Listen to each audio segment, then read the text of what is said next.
사회주의를 개선한다는 것은 원래의 대처에서 보통이 나왔다고 합니다. 대처가 이전에는 뭐 어떤 현상이 일어났느냐 하면은 대처 이전에는 영국에서 노동당이었습니다.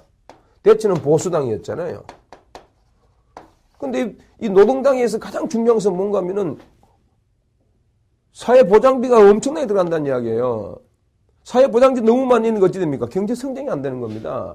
사회보장비가 많이 들어가게 되면 경제 성장 자체가 안 되는 거죠. 경제 성장 자체가 안 되니까 어찌 됩니까? 국가에서는 다른 나라에 비해서 계속 경쟁력이 떨어져 버리는 거죠.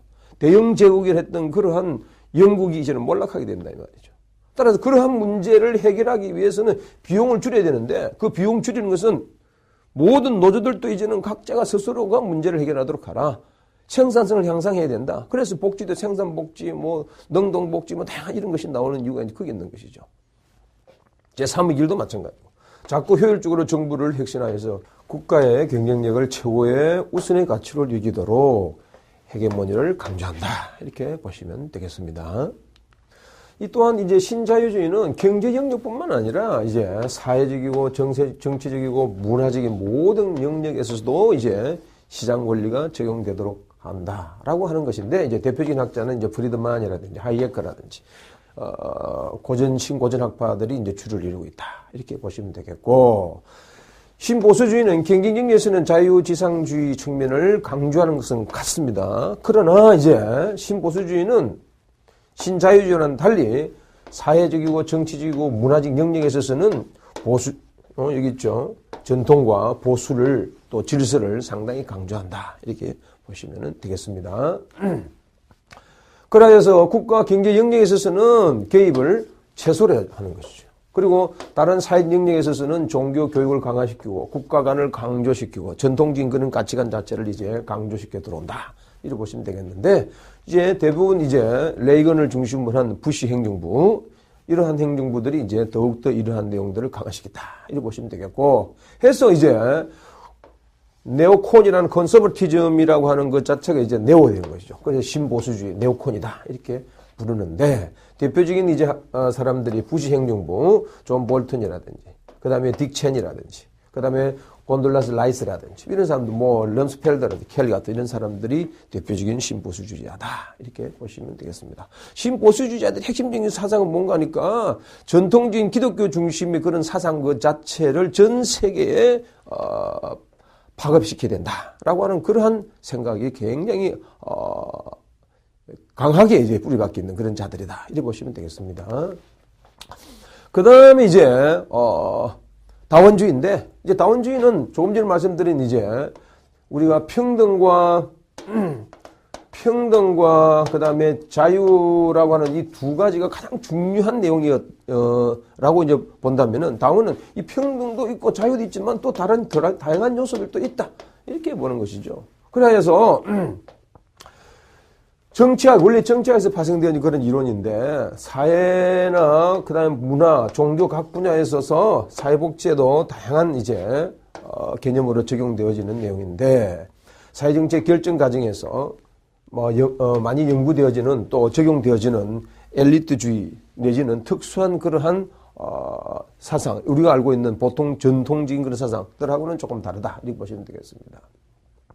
다시 말해서 다원주의라고 하는 것은 국가의 통치에 가장 중요한 엘리트적인 것만 있는 것이 아니라 엘리트와 더불어서 그 다음에 다양한 사회 집단의 구성 요소들이 많이 있다. 이렇게 보시면 되겠고 권력이 없는 집단은 영향을 끼칠 수 없는 것이 아니라 결정 과정에 또 어떤 집단도 배타적인 권력을 가질 수 있는 집단은 없다는 이야기죠. 다양한 집단들이 이렇게 서로 의사를 개진할 수 있고 또 그 집단의 정체성을 수립하는 데에 전혀 어떤 외부적인 어떤 압력이나 통제라는 것이 없이 다양한 그런 집단들이 형성되어지고 있는 그러한 사상이다. 이렇게 보시면 되겠습니다. 다시 말해서 지배적인 그러한 계급 자체가 없다. 이렇게 보는 것이죠.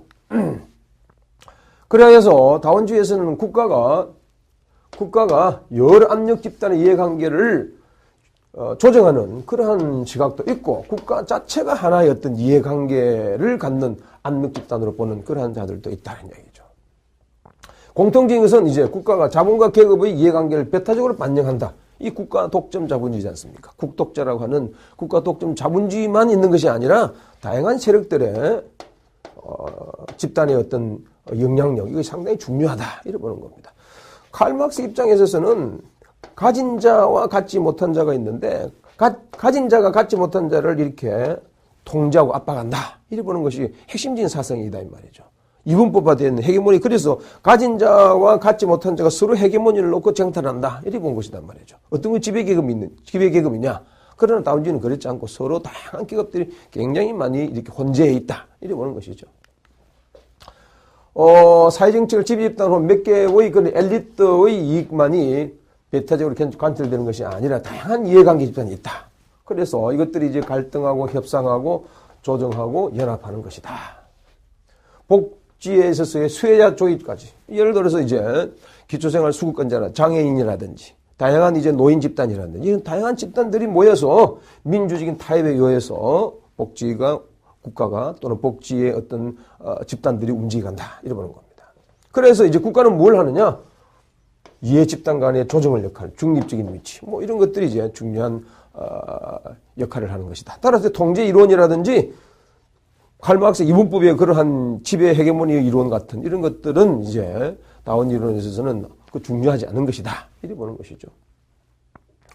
그래서 국가라고 하는 것은 지배개혁 도구가 아니기 때문에 국가를 통한 점진적인 사회개혁, 점진적 사회개혁은 우리가 공부를 앞으로도 하고 계속 나올 것인데 패배한 사회주의의 대표적인 그러한 이념 자체가 바로 점진적 사회개혁을 이야기하고 있는 거죠. 개량주의들. 그 다음에 이제 조합주의가 있습니다. 이제 조합주의라고 하는 것은 보통 우리가 사회, 복지에서